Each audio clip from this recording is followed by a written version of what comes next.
live on your tablet, phone, and the KUTV app. This is 2 News Live.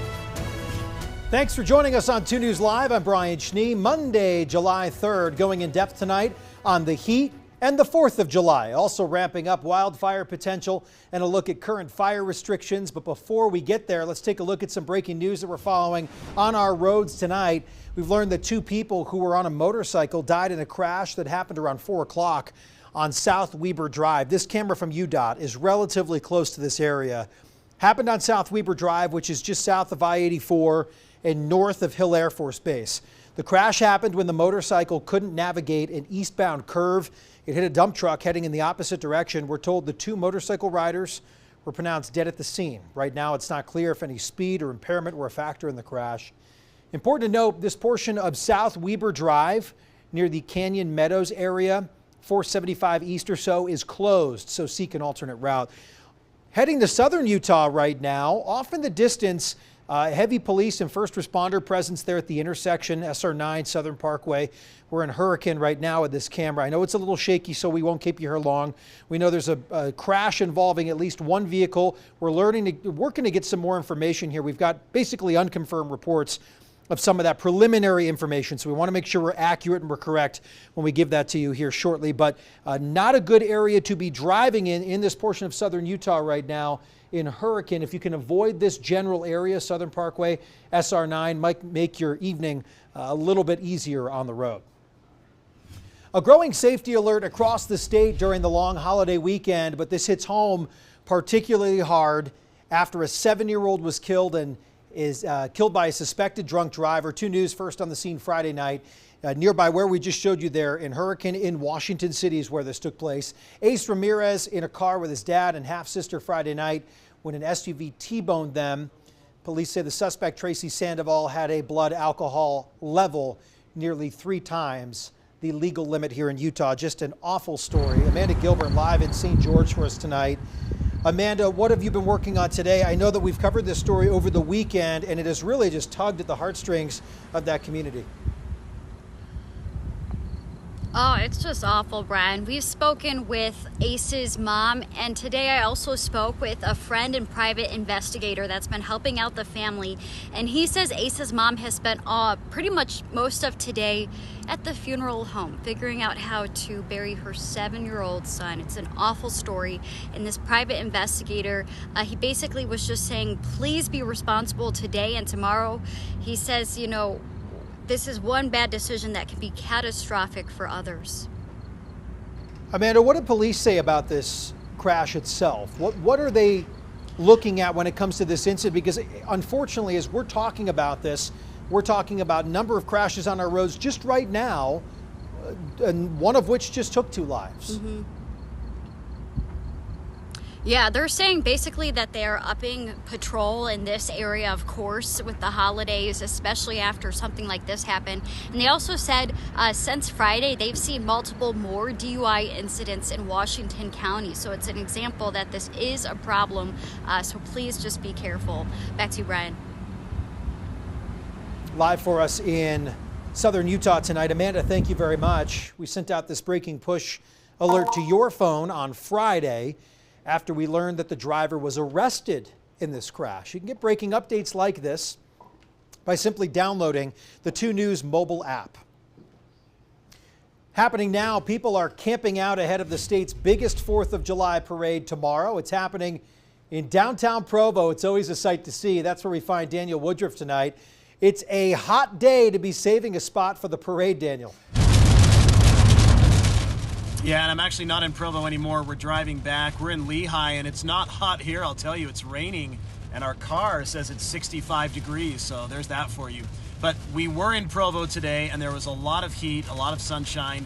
At one point, felt very, very close to 100, and I don't know exactly what temperature it got to in Provo, but people showed up this afternoon, about noon, to start saving seats for this parade. It's the biggest one in Utah on the 4th of July. Hundreds of thousands of spectators are said to show up every year for that. I grew up in Provo, so I've seen just how many people show up and the kind of ruthlessness that it takes sometimes to save a seat. Today was definitely a hot day to do so, so we met people who were in the shade. They brought water. They were going to set up a fan, things like that to stay safe. In terms of the parade route itself, Daniel, I know that obviously you being in the news industry, you've covered some issues at parades when it comes to safety. Are there any other measures in place or just concerns with a parade of this magnitude? I really don't know what measures they're taking. I've covered another parade up in Kaysville where they were taking some measures after the death of an 8-year-old girl, but I haven't done anything down in Provo. I was just down there talking to people as they were setting up, getting ready to camp out. They're going to camp out tonight. Parade starts tomorrow morning at 9. One woman I met found a good spot in the shade against a building so that she said you could be in the shade for much of the day today, and then she could be in the shade tomorrow during the parade. So good for her, a nice spot for her to watch the parade. Thank you, Daniel. Appreciate you. Of course, we want to hear from you at home. What have you found is the best way to stay cool when it gets hot outside? Scan the QR code on your screen to weigh in. Right now, the majority of you saying get out in the morning, get out in the evening. Right now, it looks like those temperatures are most favorable early in the morning. Sounds about right. That's what I did this morning. Got up, got out early, and trying to avoid it all today when we break those record temperatures, or at least get to our high temperature close to a record here in Salt Lake City. We'll get into that in just a moment. If you're looking for a way to stay cool and save money, Salt Lake County has dozens of cool zones. This helps those who might not have air conditioning or are struggling to afford that service. Cooling centers now open at city libraries, senior centers, recreational facilities. Online, you can use an interactive map to help find cool zones in your neighborhoods. They're open through October 15th. I was just talking about temperatures. I slipped saying record temperatures. We're not there. I know that. We are at a hottest day of the year, yes, which to me always seems like some sort of record. Yeah. No, that By is... the way, Jill is here. Hello. We don't normally have Jill on 2 News Live, so this is pretty awesome. No, but Hi, you know Jill. what I want to talk about first, because this is really breaking weather happening right now. These are severe thunderstorm warnings. They were just issued when you went on at the top of the newscast here online. And that's what we do on this program, right? We break the live weather and what's happening. So severe thunderstorm warnings, we don't get a whole lot of these in the Wasatch Front. Look how much of the Wasatch Front it's covering. So heads up Davis County here, Strong Cell, right? And yes, then obviously into towards Box Weber Elder County. County, Weber County, the whole Salt Lake Valley, into Draper, Utah County. These strong storms, and they really just developed really quickly in the last 20 minutes or so. This is in effect until 6 o'clock. Take cover. I know there's parades going on, the Riverton Parade happening at 6:30 tonight. There's parades, there's outdoor activities. Oh boy. The problem with these, heavy rain, and then we're going to have some very strong gusty winds. And we're already seeing that outside right now. We had a shot outside earlier that looked like dust was just blowing all over the Salt Lake Valley. Jill, as you were just walking over here, I looked outside, I'm like, man, is it dark out there. It changed in a hurry. It went from 101. So we got that heating of the day. We have an approaching cold front, and then look at the severe weather that has suddenly taken shape across the Salt Lake Valley. You can see that live look right now, and it does look very dusty. It looks stormy. Again, take cover, because some of these winds are going to be strong enough that they could cause a little bit of damage with maybe some tree limbs. If you have a really unstable roof, if you have an old roof, I mean, there's going to be some damage with this incoming line of storms. Let's go back to the radar, and I'm going to show you what's happening one more time with these severe thunderstorm warnings, again, across the Wasatch Front, and a closer look at what's happening. Here it is, and when you see orange and red and purple even heading up into Farmington, these are all pushing in the northeasterly direction, then you know you've got some strong storms on your hands here. And the fact that we have multiple warnings put out for the Wasatch Front just in the last few minutes, then these are very strong storms. I've put a storm tracker on this line of storms coming through. Provo 539, Sandy 546, Cottonwood Heights 558, Vivian Park at 605. Let's go to this line of storms now that's really impacting the northern end of the Wasatch Front. And again, there's a whole completely different severe thunderstorm warning put out on these storms. If we put a tracker on this, North Salt Lake by 603, Farmington 617, Roy 629.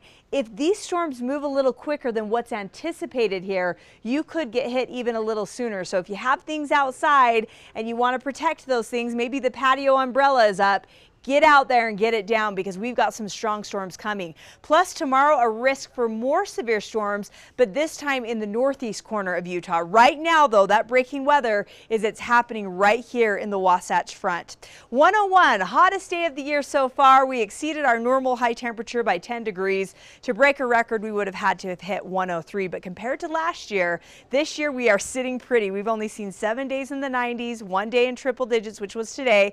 Last year up to this point, we'd seen 21 90-degree days and 4 triple-digit days. Plus, we had those 34 100-degree plus days last summer, which led to the hottest summer on record.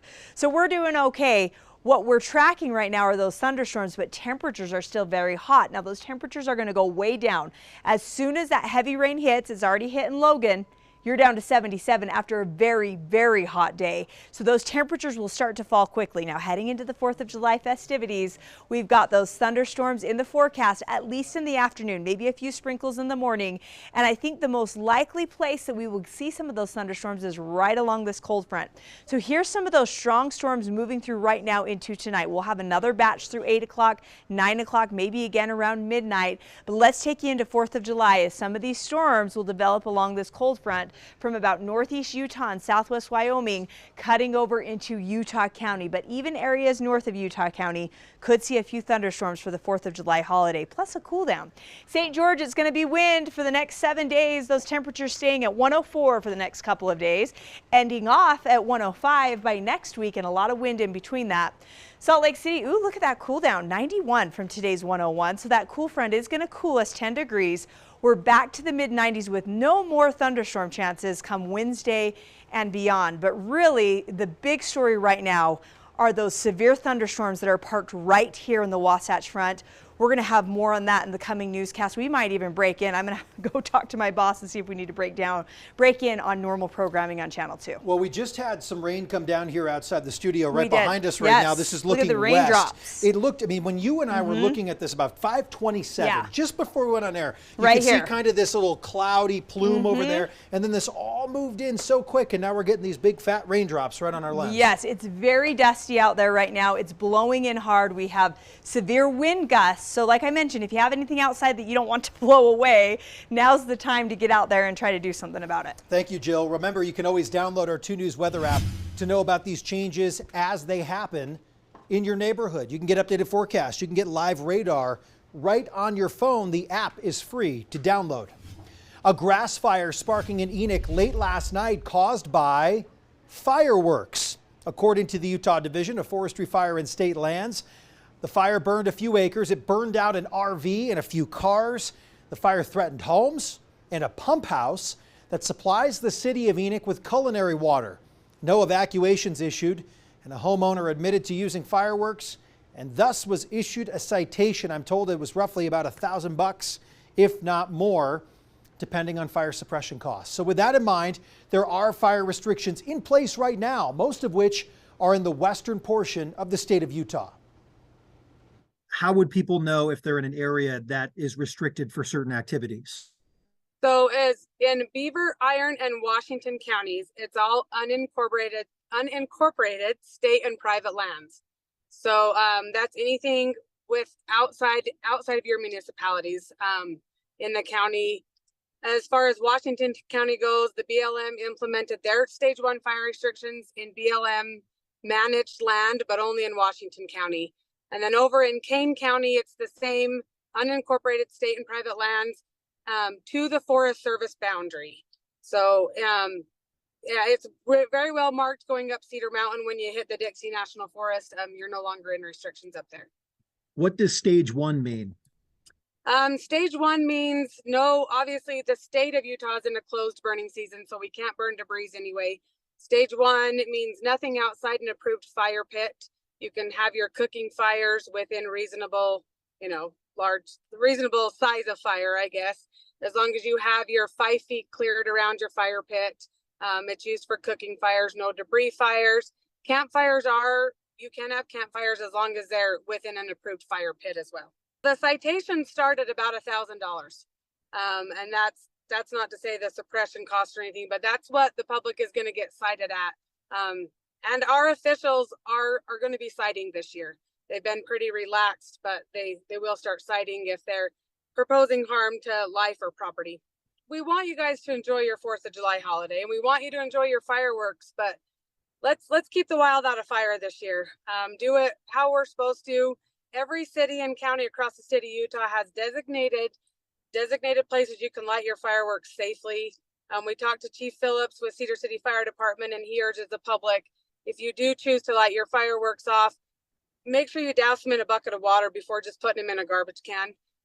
They've responded to a lot of those garbage can fires before. And Sergeant Ludlow with the Cedar City Fire Department just wants to let everybody know they will be citing people that they come across that are not obeying the firework laws, as well as Sheriff Carpenter with Iron County Sheriff Department. He said the same thing. They will have officers out citing people. We want everybody to have a safe 4th and fun 4th of July, but we also have to remember firefighters are people too, and they want to spend time with their families as well. So if we can use our fire sense and keep the wild out of fire this year, it would be much appreciated. For even some more clarification on those thanks. restrictions, you can go to our website right now. It's KUTV.com. I put up the article earlier about the Enoch fire. That's where you can find some of the restrictions in there. So if you have any questions about the Stage 1 fire restrictions, especially if you're in the western portion of Utah or in southern Utah, that's the best place to take a look. Thanks for watching 2 News Live. We are not here tomorrow for a 5:30 edition on July 4th. However, we will be back Wednesday. Hope to see you then. Live streaming, Facebook, YouTube, everywhere. KUTV.com, the 2 News mobile app. Hope you have a great rest of your 3rd. Have a great night.